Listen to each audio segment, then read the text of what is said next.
Boa noite a todos, sejam bem-vindos a mais um encontro do Grupo de Estudo de Direitos Sistêmicos, o primeiro de 2024. E com muita alegria, nós retornamos à leitura do livro Conflito e Paz. Estamos na página 47, O Outro Deus. Temos hoje como leitora a Regina e o Marcos Castro nos supervisionando. E lembrando que os nossos encontros, eles são gravados, ficam disponíveis no canal do YouTube do Hamilton Plácido da Rosa. Eles acontecem todas as terças, às 20h30 começa a leitura e às 20h20 a gente já está na sala. E para quem for assistir depois, nós temos um grupo no Facebook, que é o Direito Sistêmico, Grupo de Estudos. Caso queira fazer parte do grupo, lá tem informações, tá bom? E sem mais delongas, vou passar para você, Marcos. Muito boa noite, que bom estar aqui para começar o nosso ano, né, com os nossos estudos, retomar esse grupo que é sempre tão bom estar aqui juntos e crescer juntos nesse estudo, né, cada vez um livro aqui que vem e que traz tantas reflexões a todos nós. Então, fico feliz que estamos juntos novamente e que hoje, então, tenhamos aí mais uma noite bastante agradável com esse livro Conflito e Paz. Obrigado, e não sei se, bom, depois do final do ano, se ficou pergunta lá atrás, ficou. Agora é tudo novo, começamos novamente aqui. Se quiser começar a leitura, eu vi que é a Regina que vai ler, então fique à vontade, Helena.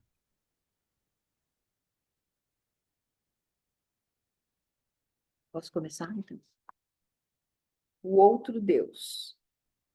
De onde vem esse movimento? De Deus. De onde mais poderia provir? Poderia ter provindo de algum outro lugar? Qualquer outro modo de pensar é absurdo. Naturalmente, ele vem de Deus. Porém, Deus é aqui apenas um nome. Esse movimento vem de um poder que dirige tudo. Esse poder não é bom. Ele é poderoso, mas não é bom em nosso sentido usual. Esses movimentos são movimentos divinos. Somente quando reconhecemos isso, podemos ver que também o perpetrador esteve a serviço de um outro poder. Nesta constelação não introduzi esse poder, mas poderia tê-lo feito, pois o avô inicialmente olhou para lá, para o outro poder, ao qual estivera entregue, pois também os perpetradores são vítimas, as mais deploráveis. No final das contas, eles carregam o maior peso. Perpetradores e vítimas. Somente quando o avô foi reconhecido e o neto lhe disse: "Querido vovô", ele se sentiu como um ser humano e pôde comportar-se como tal. Isso não foi tão fácil, pois o avô não olhava para as vítimas. Por isso, eu interferi. Ficou claro que o filho dele, que não se moveu, sentia-se atraído para os mortos, em lugar do seu pai, pois os perpetradores, seja qual for o poder a cujo serviço estejam, sentem-se atraídos por suas vítimas e somente ficam em paz quando se encontram com elas. Mas o avô não podia encontrá-las. Por quê? Porque seu filho fez isso por ele. Para o representante do pai, somente quando você disse ao seu pai: "Eu faço isso por você", o que foi decisivo, é que ele se arrastou em direção às vítimas. Somente então você pôde levantar-se, dirigir-se para seu filho e segurá-lo. Destino e graça. A alma é grande, ela é ampla e está pronta, mas não nos pertence. A ideia de que temos uma alma é estranha. Estamos numa alma, participamos dela, ela nos deixa participar de alguma coisa. Na atuação da alma, podemos observar que ela unifica elementos diversos. Realidades que aparentemente percebemos como contrárias encontram seu devido lugar nessa alma maior. Quando nos deixamos conduzir por ela, percebemos que aquilo que rejeitamos, julgamos falso ou tememos, encontra seu lugar em algo que depende de ambos e que nos alarga quando o acolhemos em nós. O que contraria a alma? Nossos desejos, em primeiro lugar. Depois, nosso medo. Em vez disso, podemos nos deixar conduzir pela alma para chegar a algo desconhecido. Quando conseguimos isso e nos entregamos à alma, sentimos que ela nos presenteia com algo que é maior do que os nossos desejos e vai além de nossos medos. Existe uma outra coisa que se opõe à alma: nosso destino. Muitas vezes estamos enredados pelo destino, amarrados em muitas relações que nos influenciam sem que saibamos sua origem. Essas relações impedem o nosso desenvolvimento. Quando, porém, nos entregamos à alma e confiamos em suas profundezas, ela nos ajuda a superar esses destinos. Muitos estão presos pelo destino, não porque o destino esteja contra eles, mas porque eles assim o querem. E por que razão muitos desejam um destino infeliz? Porque se sentem grandes quando se entregam a ele. E se sentem inocentes. Para mudá-lo, precisariam ir além dele. Isso exige, via de regra, que abandonem algo em que tinham confiado e se entreguem ao novo. Quando se consegue mudar o destino, ganha-se mais alguma coisa. Muitos recebem isso como uma graça. Eu o resumi certa vez na seguinte história. A liberdade. Um discípulo pediu a um mestre: diga-me o que é a liberdade. Que liberdade? Perguntou-lhe o mestre. A primeira liberdade é a estupidez. Ela se parece com o cavalo que, relinchando, derruba o cavaleiro, para depois sentir o pulso dele ainda mais firme. A segunda liberdade é o remorso. Ela se parece com o timoneiro, que após o naufrágio permanece nos destroços, em vez de subir ao barco de salvamento. A terceira liberdade é a compreensão. Ela vem depois da estupidez e do remorso. Ela se parece com o caule que balança com o vento e, por ceder onde é fraco, permanece de pé. O discípulo perguntou: isso é tudo? Retrucou o mestre. Alguns acham que são eles que buscam a verdade de sua alma. Contudo, é a grande alma que pensa e busca por intermédio deles. Como natureza, ela pode cometer muitos erros, pois está constantemente substituindo, sem esforço, os jogadores errados por novos. Porém, àquele que a deixa pensar, ela concede, às vezes, certa liberdade de movimento. E como um rio que carrega o nadador que se deixa levar, assim ela o leva à outra margem, juntando suas forças às dele. Vamos fazer uma pausa, Regina, e dar uma respirada profunda, porque o Hellinger agora fez uma viagem aqui enorme, assim, interior mesmo, porque nesse início, né, para a gente, quando ele fala desse outro Deus, para a gente também se sintonizar um pouco mais, nós estamos falando desse outro Deus que ele coloca com essa fonte original, e até ele fala assim, olha, ele não é bom, mas ele não é bom nesse sentido moral que se apresenta, né? Distinção entre o que é bom, o ruim, o que é certo, o que é errado, é realmente um movimento divino que se apresenta, né? Um movimento poderoso. E aí eu me lembro que agora, faz pouco tempo, assim, uma pessoa me perguntou: "Olha, veio alguém para constelar e essa pessoa me disse simplesmente assim que não acreditava em Deus". E o que eu percebi para o constelador é que isso pegou nele, assim, como se ele dissesse que essa pessoa não acredita em Deus, não é. E aí nós também temos que estar abertos a tudo isso que se apresenta para nós, a tantas situações realmente que são difíceis e que vão além das crenças, vão além de imagens que existem naquele seu sistema. E aí quando o Bert vem e fala assim: "Olha, talvez eu não precisasse denominar isso ou chamar realmente de Deus, e eu posso colocar isso como a fonte original, por exemplo, essa fonte eterna, superior, esse poder criativo", e talvez isso, já fique até mais fácil para distanciar de algumas crenças que possam estar vinculadas a determinadas palavras e conceitos. Isso é importante também em uma constelação, conseguir trazer isso de uma outra forma. Porque além dessa moral, e aí revivendo um pouquinho aqui da constelação em si, né, como é possível olhar também para aqueles que dentro de um julgamento moral são considerados ruins, são considerados perversos, são os perpetradores. No caso aqui podemos falar dos nazistas e tudo que veio, né, decorrente desse movimento. E o Hellinger fala que em algum momento a gente precisa olhar como esse olhar benevolente a todos. E é isso que vem desse poder original. Um poder que traz um olhar benevolente a todos. Porque, como ele mesmo diz aqui, esses perpetradores também, em um determinado momento e situação, eles são as vítimas. E são aquelas que talvez também mais sofrem porque foram capturadas por essa força maior, por esse poder original que está por trás e abarca tudo isso. E aí o Hellinger vem discorrendo, né, sobre a nossa alma, aquilo que tantas vezes se fala, né, nossa, a minha alma. E aí ele vem desmistificar um pouquinho disso, como se assim, não é você que a detém, mas é ela que está em você. E ela que traz algo não só de você, ela traz algo de tudo que veio antes de você. Então é muito maior, é muito maior.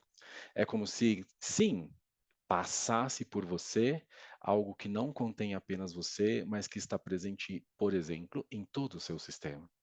Como se essa alma fosse além realmente de você mesmo. E que por alguns instantes te desse essa liberdade quando você a segue. E aí eu me lembro muito de um encontro que a gente estava quando tinha aqueles encontros na Alemanha, né, ou aqui no Brasil mesmo, tinha os encontros dos membros, aqueles que eram inscritos na Hellinger, então eram encontros menores, e você podia fazer perguntas bem diretas, assim, para o Hellinger. Aliás, ele queria isso, pergunta muito direta, e a resposta dele também era muito direta, né. Se você fosse contar a história lá, você ia perder a sua oportunidade, porque era assim, no máximo 3 frases. Se você falou "boa noite", já é uma frase, você já perdeu, né, aquele momento. E aí, uma pessoa fez uma pergunta, e eu me lembro muito, porque aquilo foi muito para mim, assim, né, porque o Hellinger disse assim: "Siga a sua alma e tudo estará bem". Para que a gente esteja realmente sempre sintonizado com esse nosso mais profundo, aonde essa alma maior habita também em nós. E é aquilo parece que veio como uma flecha, sabe. Siga a sua alma e tudo estará bem. Porque não é que eu vou seguir minha alma e agora tudo flores e alegrias, mas eu estou em sintonia com tudo isso. Então eu tenho força para tudo isso. E aí, essa frase eu escuto ela muitas e muitas vezes no meu dia a dia, assim. E aí me faz dar esse passo e me recolher e verificar realmente qual é essa informação que vem e que está presente na alma. Siga a sua alma. Porque talvez lá na frente é justamente esse presente que chega através desse caminho. E esse presente que alguns chamam, como uma graça, como uma bênção, aquilo que você teve coragem de seguir, de acompanhar todo esse movimento. E aí muitas vezes é justamente o mais exigente para nós. É como na constelação falava, né, sobre o avô que não via as vítimas, o pai que se colocava para ver, e aí a gente vê todos esses emaranhamentos, todos esses destinos difíceis. E quantas vezes nesses destinos difíceis nós podemos ganhar força com eles? Eles estão aí para isso. Não é assim que existe um destino e que é uma caixa totalmente fechada e que agora eu não saio disso. Mas eu preciso saber lidar com isso. Eu preciso saber como ganhar força através disso. Porque muitos preferem ficar nessa caixa. Sabe, a imagem do sofrimento, por exemplo, ela é muito forte. Ela é muito forte, inclusive, por crenças que existem nas famílias, crenças que vêm através da religião, como se você pudesse afirmar para si mesmo: não, se eu sofrer, eu vou ser recompensado de algum modo, assim como alguém lá atrás foi e que é importante para a história. Então, essa imagem, ela é muito forte. E sair dessa imagem do sofrimento requer coragem, requer muita coragem. E aí vem de novo mais uma frase do Bert que é marcante na minha vida, que ele diz: se você deseja uma grande felicidade, é preciso ter grande coragem. Não vai ser diferente disso. Se você deseja uma grande felicidade, é preciso grande coragem. E aí, sair dessas imagens, inclusive de sofrimento, aonde você perde, inclusive, a sua importância se você está ali fazendo algo pelo outro, servindo pelo outro, querendo de algum modo amenizar esse sofrimento do outro e se colocando em sacrifício. Tem hora que precisa falar: chega. Tem momentos que você realmente precisa olhar para si, para você ir para o seu lugar. Porque isso vai ficar pesado em algum momento. Isso vai te colocar numa situação difícil em algum momento. Porque você está fora do seu lugar. E está fora do seu lugar porque ainda está esperando um reconhecimento de quem? Talvez do próprio pai, da própria mãe. E se colocando nessas situações. Querendo fazer algo por eles além daquilo que você pode entregar na sua condição de filho. Isso tudo atrelado a imagens e de forma inconsciente. Isso atua de forma inconsciente. Então nós estamos aqui justamente assim para trazer à consciência dinâmicas que se expressam para que você possa decidir ir seguir um caminho com mais liberdade. Que liberdade? Essa liberdade além da estupidez, porque essa liberdade com a estupidez é como esse exemplo é claro, né? Nossa, é como aquele cavalo ali que vai cada vez mais pulando e saltitando e esbravejando, e isso requer ainda mais pulso e força daquele que está no comando. E vai ser assim, e vai ficar nessa briga o tempo todo. Aí, às vezes, eu falo justamente isso: olha, é preciso sair da luta. Até quando vai ficar nessa luta? E essa liberdade também, além daquele remorso, né? E aí eu fico naquilo lá: ó vida, ó céus, ó azar, e agora é assim mesmo, então agora eu tenho que sofrer, agora eu tenho que pagar por isso. Isso é o sofrimento que apenas fica nesse redemoinho e não sai do lugar. E olha, eu digo assim, é diferente de você realmente olhar para a dor. O sofrimento é isso, você fica ali sem se movimentar ou se movimentando apenas nesse espectro, longe do seu centro, e aonde você não faz mais nada porque eu preciso sofrer mesmo. E a dor é realmente assim, você olha para essa situação, você olha para essa realidade, você olha para isso que se apresenta. Isso te causa sensações, mas você passa por isso. É possível passar por isso. Isso exige algo de você, para que você possa ir além disso. E aí, quando o Hellinger fala dessa liberdade que vem da compreensão, é justamente assim, deixar-se ser levado também. Em alguns momentos, inclusive, você vai experimentar a dor, mas dentro dessa compreensão, você passa por isso.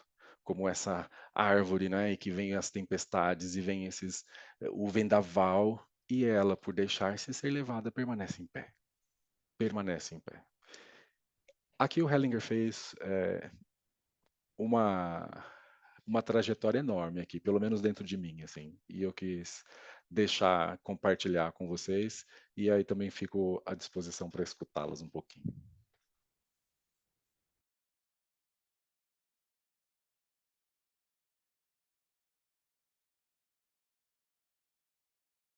Foi demais? Profundo, Marco. Só isso para te falar. É por isso que eu falei, né? Deem aquela respirada profunda, porque realmente assim é profundo. E as informações que chegam, elas chegam também de forma profunda, né? É interessante esse nosso grupo de estudos, justamente assim, a gente fala algo e eu sempre costumo dizer, olha, você não precisa acreditar em nada daquilo que eu esteja dizendo aqui, mas perceba no seu corpo.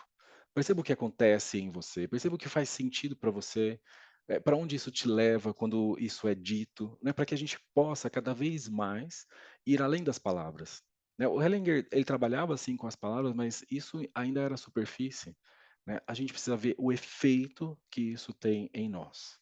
E por isso que eu já disse, muitas vezes ele foi mal compreendido com algumas palavras, algumas frases, mas quando você olha o efeito que isso teve naquele caso específico, naquela constelação específica, você realmente verifica, fez todo o sentido e trouxe movimento. Trouxe o movimento de cura dentro daquela constelação. Né? Quando esse pai que se coloca no lugar do avô, que não quer olhar para aquela situação de dor, as vítimas, por exemplo, ou que se sente uma vítima, e vem esse filho e diz: Ah, pai, então aqui eu faço isso por você.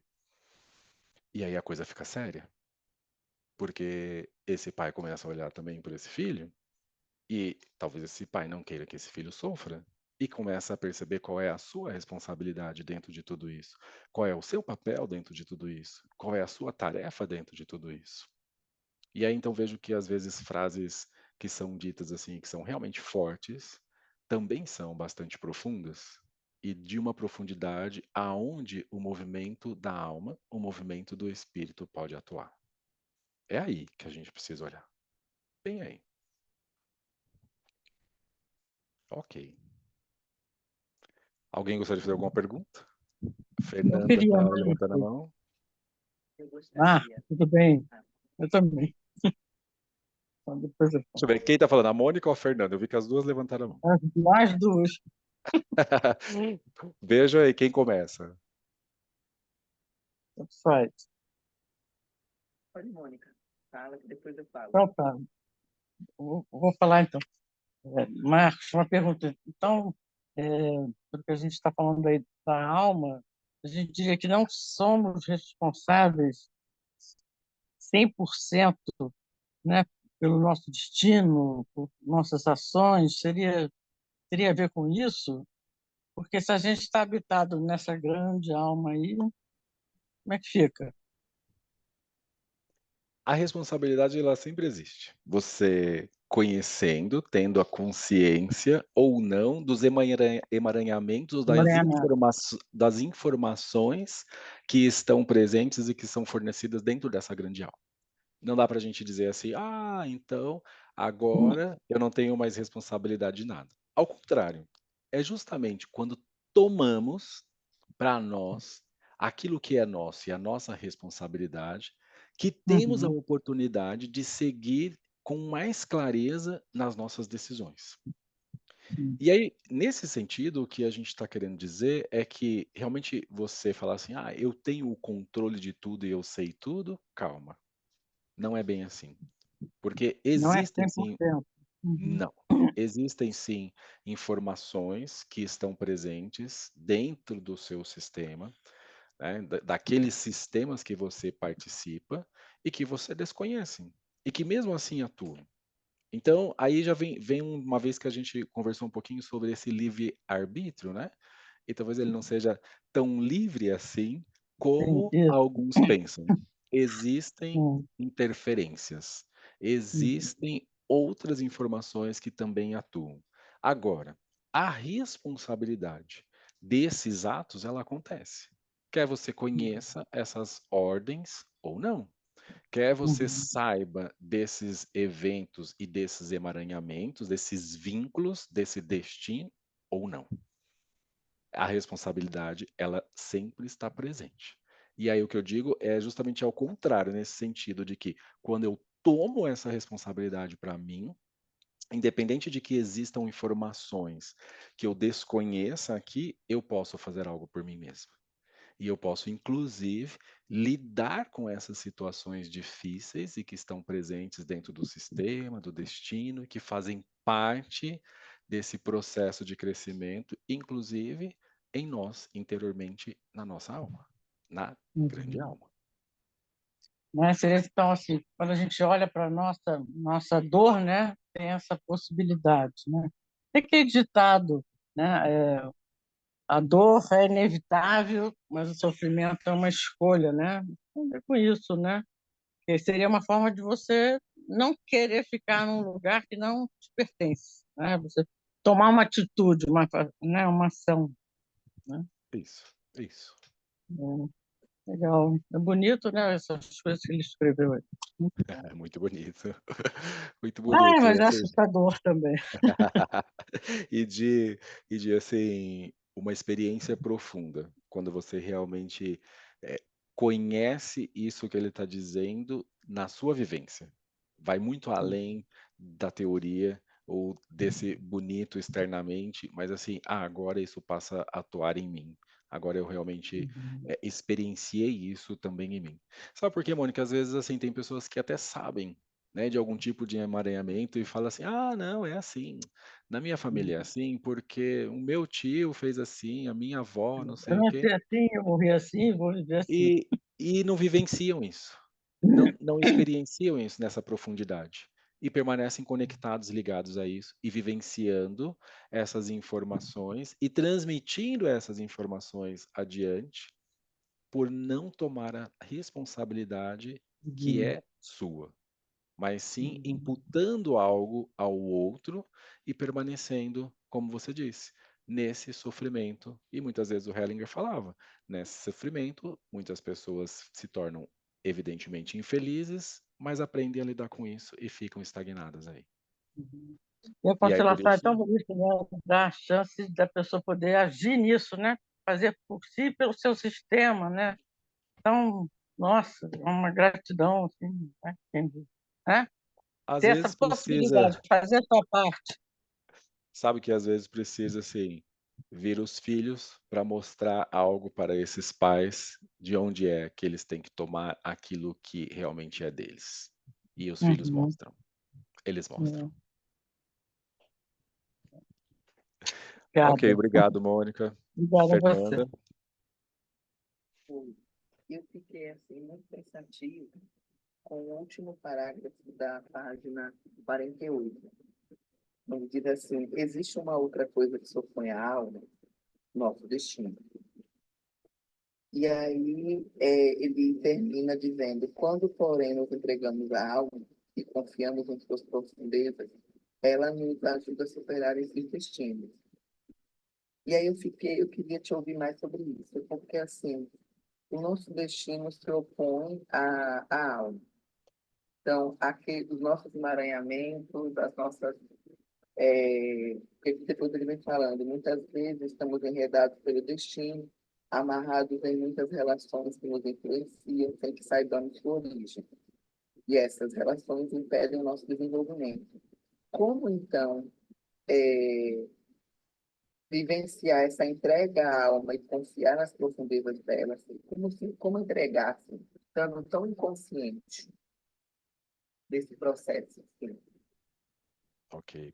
de Bom, emaranhamento. vamos só relembrar um pouquinho aqui. Ele está querendo trazer a ideia é o seguinte também, assim, quando a gente fala que é contra, né, ou se opõe, e aí é como se um excluísse o outro, mas na verdade aqui a gente pode caminhar com os dois, como ganhar força com os dois em conjunto, e não colocar um contra o outro, né? Não colocar o destino contra a alma, o meu desejo contra a alma, as minhas vontades contra a alma, os meus medos contra a alma.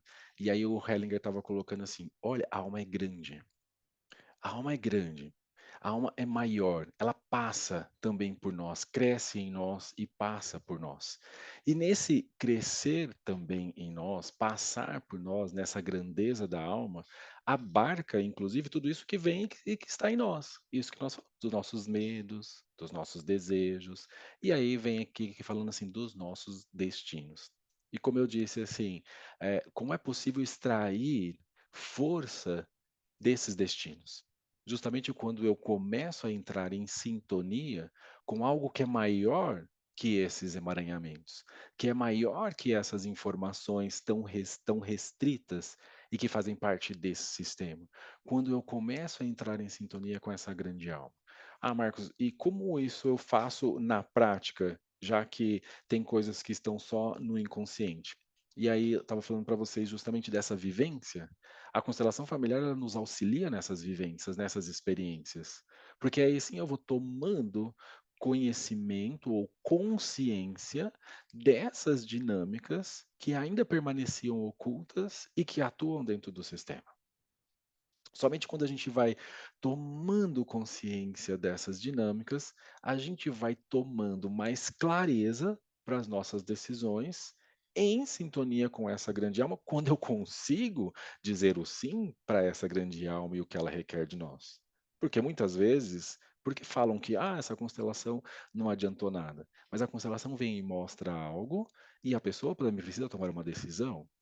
E ela simplesmente pode tomar a decisão: eu permaneço aqui, eu prefiro morrer a me curvar pelo, com o meu pai, minha mãe, eu prefiro morrer a fazer isso ou aquilo. Esse perpetrador, eu quero que ele morra até o fim e não quero fazer nada. E assim, são decisões, e existem essas decisões.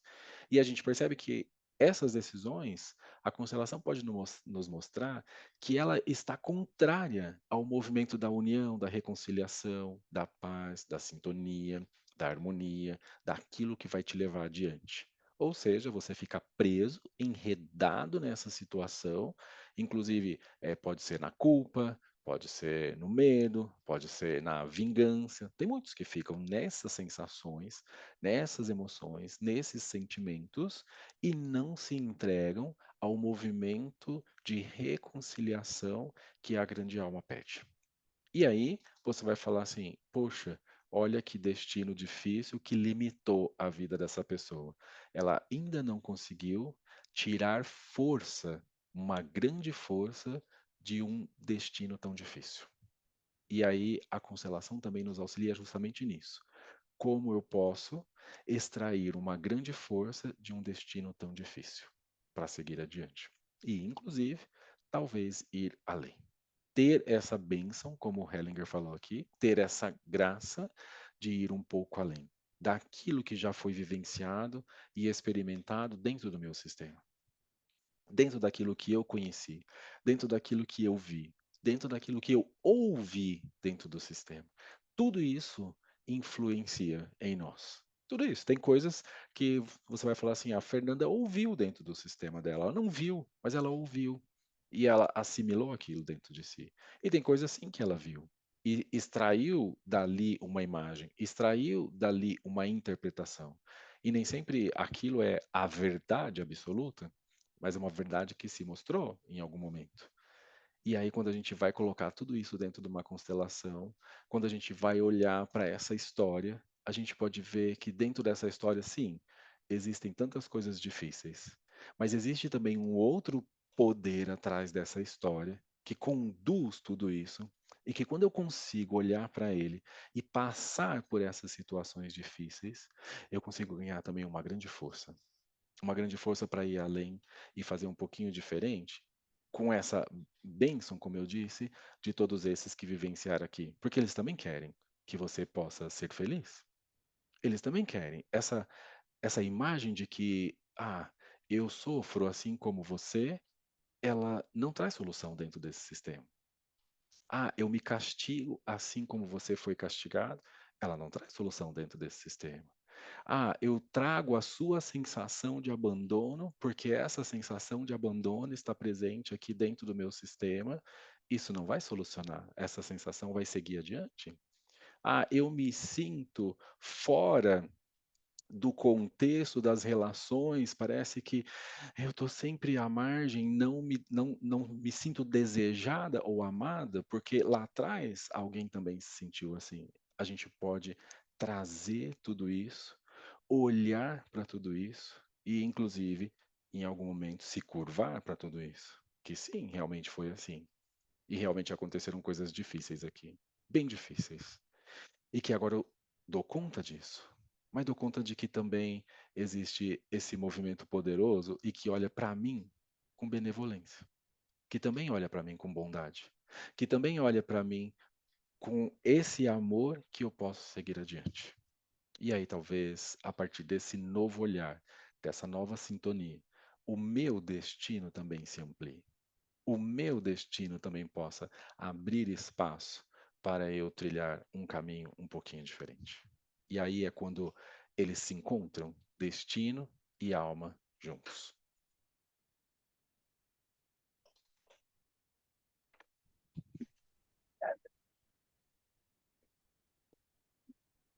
Obrigado, Fernando. visualizar algumas coisas e te agradeço.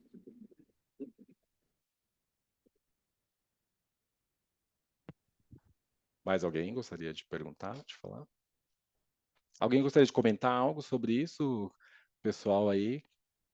Helena, Cleus, Eurico, deixa eu ver quem mais está por aqui. Ô, Marcos, Vera, Regina. eu só vou comentar uma frase que eu acabei colocando no chat, conforme a Fernanda foi falando, né, enquanto a gente está inconsciente, é uma frase do Jung, né, que até você se tornar consciente, o inconsciente irá dirigir sua vida. E aí a gente vai chamar isso de destino. Então, assim, a gente tem que se trabalhar, né? Eu vejo, por exemplo, pessoas até que estão, sei lá, cresceram comigo. Então, assim, tem gente que não quer sair daquilo, né? Então, é escolha. A gente fala assim, ah, um teve oportunidade, outro não, não, é escolha. Então, eu acho que quando a gente começa a ter esse nível de consciência, é continuar sempre se trabalhando, que aí vai ampliar mais, entendeu? Enfim, é isso. E quando é, Helena, que isso toca muito em nós? Quando você diz assim, respeitar essas escolhas. Quando a gente precisa respeitar essas escolhas daqueles que estão bem próximos a nós. E que você até visualiza algo diferente, como talvez sendo um caminho de mais felicidade. Mas aí realmente exige de nós essa compaixão, por assim dizer. E aí aqui eu sempre gosto de pontuar assim que eu vejo vários níveis dessa compaixão, né? E essa compaixão não tem nada a ver é sentir pena ou dó ou lastimar-se junto com esse outro, porque compaixão é junto com, estar junto com esse outro. Mas estar junto com esse outro também de uma maneira em que eu possa respeitar profundamente as decisões e a força desse outro. Que eu possa estar ao lado desse outro, mas ao mesmo tempo distanciado e junto. É algo assim que talvez seja até um paradoxo, né? Como é que eu estou distanciado e junto? Não, eu estou distanciado porque eu não entrei naquele sofrimento que é dele, mas eu estou aqui junto apenas para acompanhá-lo. E aí, nesse acompanhar, é assim, eu estou aqui. E eu respeito, como você diz, assim, respeito as suas escolhas, respeito as suas decisões, respeito o seu momento. Quantas vezes para um constelador a gente precisa respeitar esse tempo daquele cliente que chega? Você viu alguma coisa lá na frente, mas você precisa ir muito devagar, você precisa ir com muita calma, porque senão você não vai acompanhar essa pessoa. É como se você fosse correr uma maratona e você já corre essa maratona, vai lá na frente e está esperando que esse outro chegue e ele não vai chegar. Isso não é acompanhar. Isso não é ter compaixão e estar junto com. É nesse sentido que eu quero dizer para vocês, não é? Mas eu sei que quando isso toca naqueles, por exemplo, nossa família, aqueles que estão mais próximos a nós, e que você vai ter que olhar para isso e respeitar essa decisão, eu vou dizer para vocês, isso não é nada fácil. Isso realmente exige de nós um crescimento interior tamanho para que você perceba realmente quando é que você tem que intervir, se é que você tem que agir, se é que você deve fazer alguma coisa, ou se naquele momento é você estar aberto, inclusive para olhar e suportar essa dor que está presente nesse outro.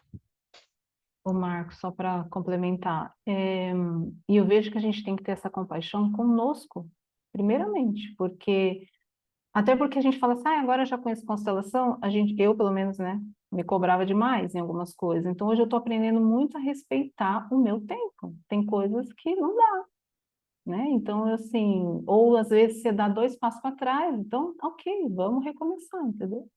Então hoje eu estou, nossa, muito devagar, amorosamente comigo, e aí eu acho que isso também ajuda você a ter essa amorosidade com o outro, né? Porque a gente vive isso, né? Se eu não consigo, como que eu vou exigir que o outro também? Muito obrigada. Obrigado, Helena. Eurico? A Helena, ela falou em escolhas, né? E isso me traz uma provocação, né? A gente realmente tem escolhas ou a gente é escolhido? Será que realmente temos o livre-arbítrio ou é o livre-arbítrio que nos tem?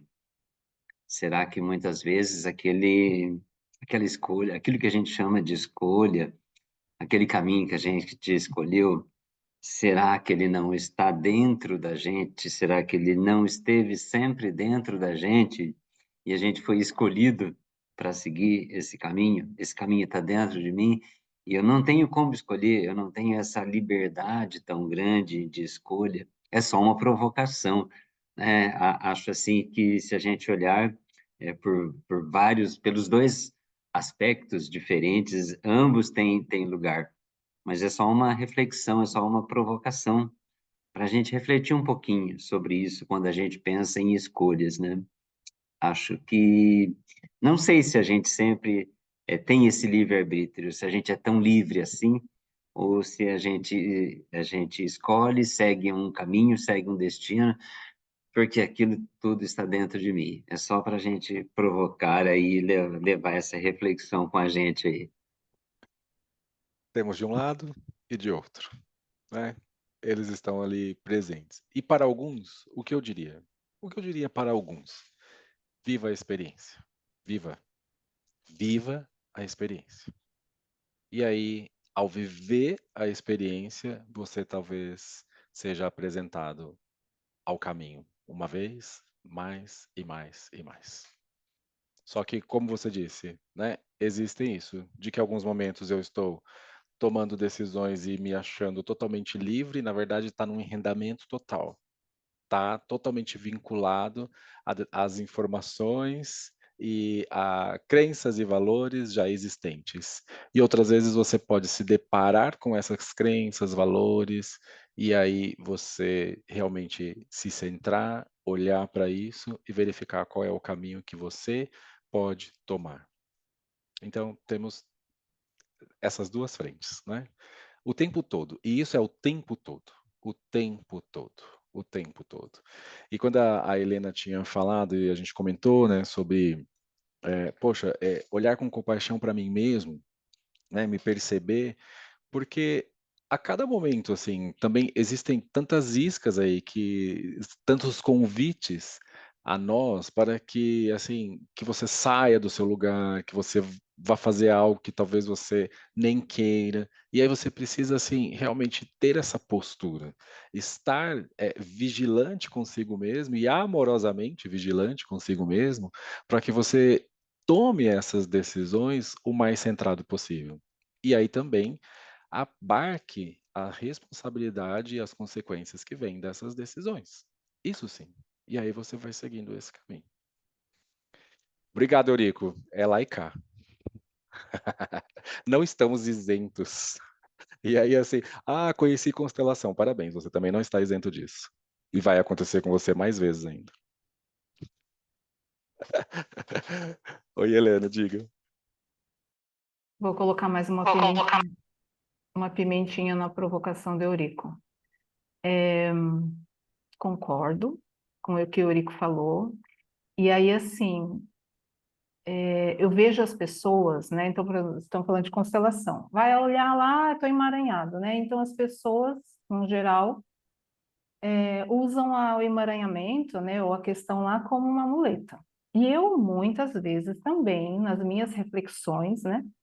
Pego um aspecto da minha vida e fico assim, nossa, será, né, que isso aqui é de, né? Estou trazendo algo de alguém, então assim, você vê, a gente também usa, né, esse livre-arbítrio, que eu concordo que ele é limitado, mas muitas vezes a gente pode estar usando isso como uma muleta, né? E eu me incluo nisso também. Então é só para a gente acrescentar mais uma pimentinha na reflexão. Mas é isso mesmo. E aí, quando você transfere isso, né, para o outro, você, aquilo que nós dissemos aqui no começo, acaba não tomando a responsabilidade que pode estar em você, aquela responsabilidade que é só sua. Você não precisa trazer nada que é do outro. E é diferente de você jogar para o outro, porque senão fica isso, eu sou assim porque eu vi isso aqui dentro e é assim no meu sistema. E aí eu me conformo com isso porque eu já aprendi a lidar com isso. Isso não é dizer sim, isso não é assentir profundamente. Isso não é reverenciar e honrar a história que tanto se fala dentro da constelação familiar. Porque para mim, justamente assim, esse honrar é quando você olha para isso, olha para essas situações difíceis e pode se colocar numa dimensão em que você diz esse sim e se coloca em marcha, se coloca adiante com tudo isso. O que é que eu posso fazer também com tudo isso? Ao invés de ficar aqui parado com tudo isso. E o Helen, uma vez ele falava assim, que quando você utiliza esse livre-arbítrio, né, para você justificar algo, justificar na sua consciência algo, cuidado. Aí é uma ponte para a guerra. Porque cada um pode fazer isso. É como a gente disse, o meu Deus e o seu Deus. E aí eu apelo à minha consciência e a esse livre-arbítrio dentro desse emaranhamento, e aí vira todo um bololô para justificar uma conduta minha dentro do sistema. Deixa eu ver, a Vera também. Tocando um sino aí agora. Ah, é meu relógio, desculpa. Marcos, boa noite a todos. Você falou assim, como estar com o outro, muitas vezes estar com o outro, né? Suportar a dor do outro, estar junto naquele caminho. Agora, talvez assim, um paciente, né, um cliente, eu penso que a gente acaba estando junto, né, num caminho. Agora, quando se trata de um familiar, a gente muitas vezes quer fazer, né? Quer ter ação. Então, assim, você vê aquele caminho difícil e você, não, eu vou fazer alguma coisa. E assim, às vezes não convém. Será que tem resposta para isso? Será que é um emaranhamento? Será que a resposta é fazer e se responsabilizar, não fazer e se responsabilizar, que eu acho que é o mais difícil?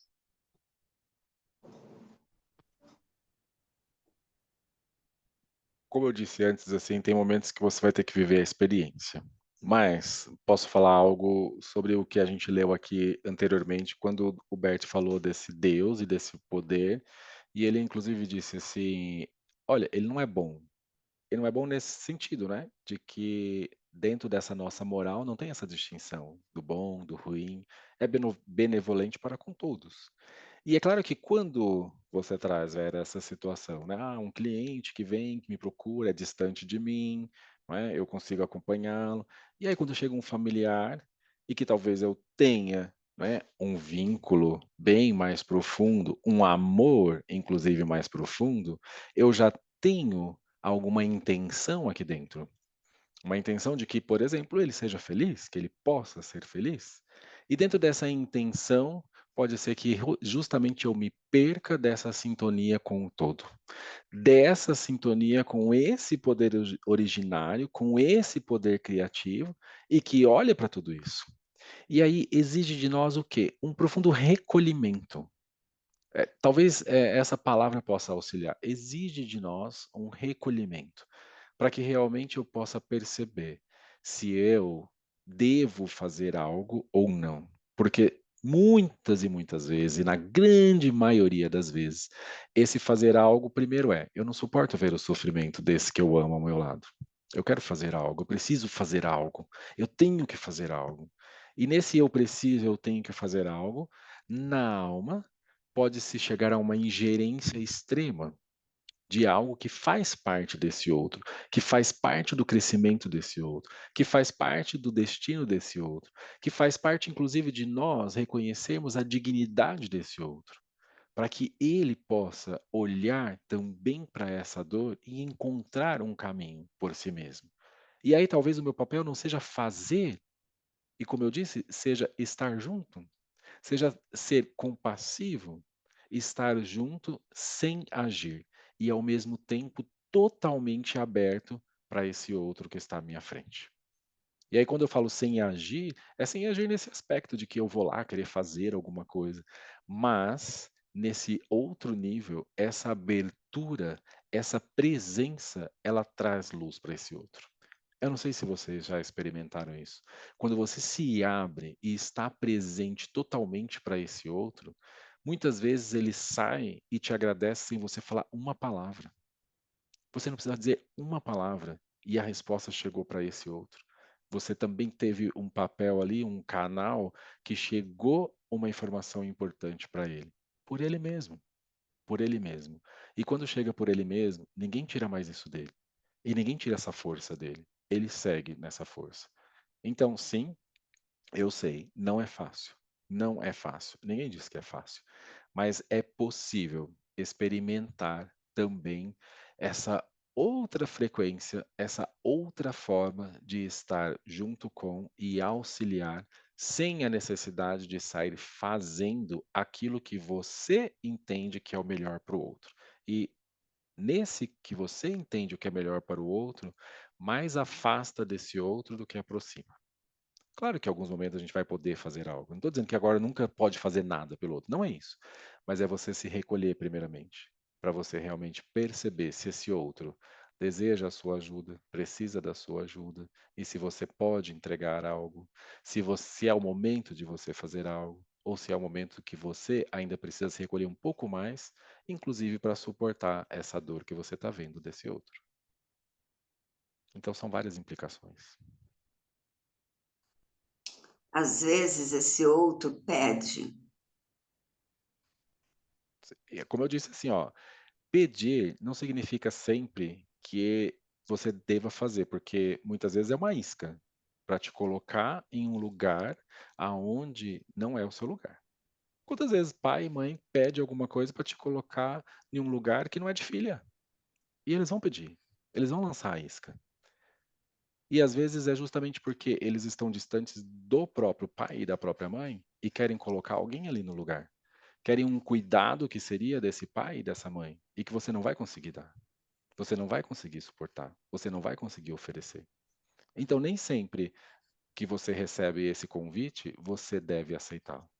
E muitas vezes as pessoas aceitam porque elas vão se sentir grande. Ah, sim, eu vou fazer algo agora para o meu papai. Mesmo que eu esteja fazendo algo que eu veja claramente que é algo que a mãe dele fazia por ele. Eu vou me colocar nesse lugar. E mesmo que me colocando nesse lugar, eu sacrifique os meus familiares, os meus que estão próximos, o meu companheiro, os meus filhos, porque se eu sair do meu lugar de esposa, mulher, companheira aqui para ser a mãe do meu pai, esse lugar vai ficar livre. Alguém vai sentir falta aqui. Ele está livre. Então tem situações difíceis, eu vou te contar só para ilustrar, né? Quando, como você diz assim, às vezes essa pessoa pede. Então imagine e que uma pessoa, a esposa faleceu num acidente de carro e ele estava dirigindo. E aí você já pode imaginar como essa pessoa se sente, ele estando dirigindo, mesmo que não tenha culpa do acidente, com a morte da esposa. Leva isso durante muitos anos, certo? Ele também, por exemplo, fica gravemente ferido nesse acidente, mas sobrevive. Mas sobrevive. E tem uma filha. E tem uma filha. E aí essa filha vai ter que fazer as coisas. Tem coisas que ela vai ter que fazer, porque a casa precisa se movimentar. E ela vai se colocando em um lugar que é muito além do filha. É muito além da filha. Ela também se coloca ali como a mulher que tem que gerenciar a casa, esse homem que está doente, que precisa de algo, e vai fazendo, e assume um papel. E depois, em algum momento, ela se dá conta também que ela assumiu o papel e vai saindo disso. Aí um dia vem um convite, e um convite assim que vem revestido de algo tão bonito, como se assim, olha, filha, eu comprei aqui o perfume que era da sua mãe para você. E agora você pode colocar o cheiro da sua mãe em você. O que que ele está dizendo para essa filha mais profundamente? Então, eu quero só colocar para vocês perceberem como isso é sutil e vem assim embrulhado em papel de presente lindo. E para essa filha dizer: "Não, eu não vou. É difícil? E se ela diz, sim, eu vou, e se ela tem uma família, como fica essa família dela? Como fica o marido dela? Ele perde a companheira. Isso é profundo. Os efeitos são profundos. E não é fácil. E quem é, no fim, que não está sendo olhado? A própria mãe, que agora perde até o seu cheiro. Aonde tem mais força? Se essa filha pudesse, olha meu pai, esse cheiro que é da minha mãe, eu guardo comigo e levo comigo. E eu não pretendo tê-lo para mim, mas esse é da minha mãe. Quem eu guardo no meu coração e levo para sempre. Onde tem mais força eu dizer, sim, sim, meu pai, agora eu passo e tomo o cheiro da minha mãe para mim e levo até você. Mas se você for olhar isso na superficialidade, você vai dizer, nossa, que bonito. Muitos vão dizer isso, que bonito. Esse homem que agora oferece isso para sua filha. E agora eu fui longe demais, talvez, aqui com vocês. Mas realmente para vocês perceberem que essas iscas existem. E aí você precisa se recolher, você precisa verificar em si mesma até onde você pode ir, até onde você está disposta a ir. E o que você está disposta também a deixar para trás. Porque se você dá esse passo, você deixa algo aqui atrás também. E aí, como eu disse, mesmo emaranhada ou não, a responsabilidade é tua. Ela vai chegar. A responsabilidade disso vem. Vem. E agora não vou mais dizer sobre isso porque eu acho que eu fui longe demais. Acho que não. Então tá bom. Fui, Cleusa, fala a verdade aí. Isso é forte.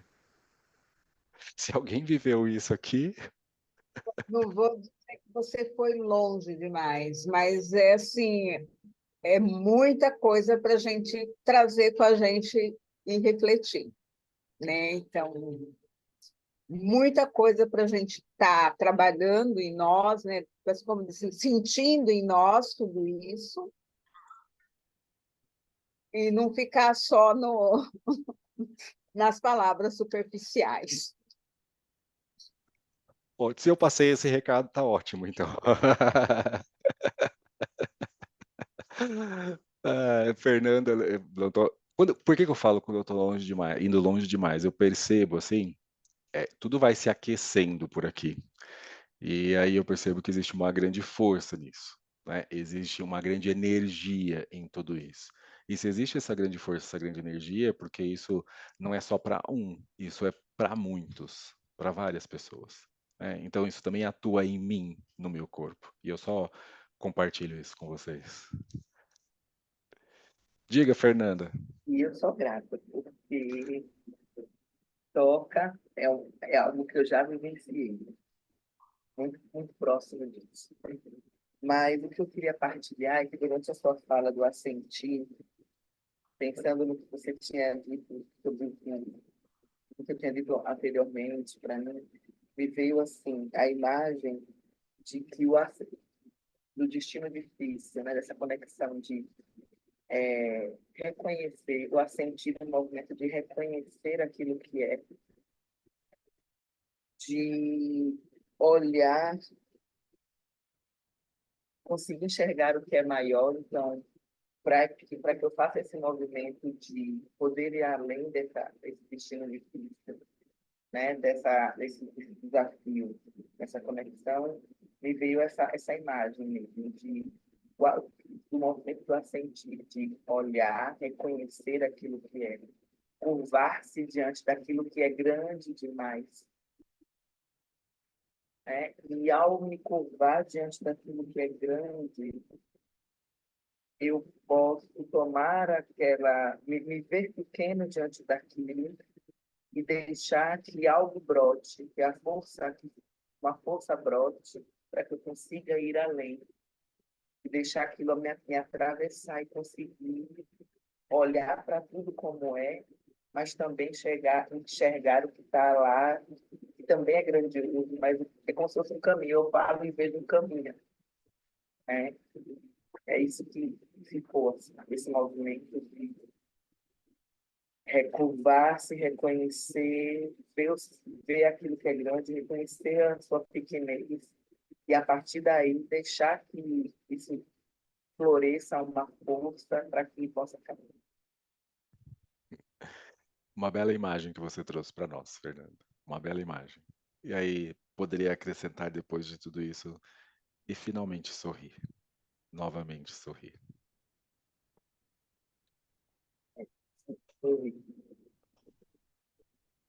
Obrigado. Obrigada. Oi, Cláudia. Então, sobre aquilo que você estava falando, né, de você fazer pelo outro ou se recolher e só acompanhar, me veio a imagem de sair do papel de salvador, sair do papel de quem quer ser reconhecido, né? Sair do papel de quem quer ser grande, né? E ficar pequeno de novo. E aceitar as coisas. Eu gosto muito de uma fala que diz: é como é e como é, né? Que é assim, né? Assim, não é um conformismo, mas é sair do papel de salvador.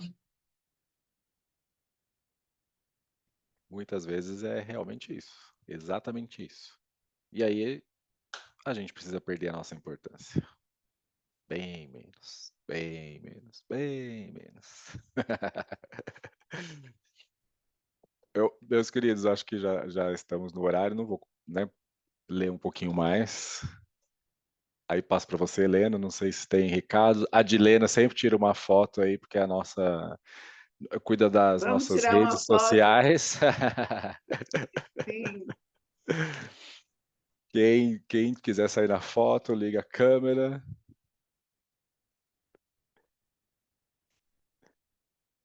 E aí, Helena, tem algum recado, alguma coisa?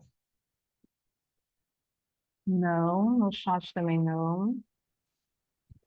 Muito obrigada a todos pela presença, pelas colocações. Marcos, muito obrigada. Rê, muito obrigada pela leitura. Você sempre lê pouquinho, né? Mas foi ótimo, gente. Muito bom. Até a próxima terça. Uma boa noite a Boa todos. noite a todos. Tchau. Obrigada. Boa Boa noite. noite. Obrigado, Tchau. Boa Regina. noite, boa Beijo. Helena. Valeu. Boa semana para Abraço. todos. Boa noite, pessoal. Bom, Boa Boa noite. semana. Boa semana para Tchau, Beijo. tchau. todos. Tchau, tchau. Obrigado, tchau. Valeu, tchau, tchau.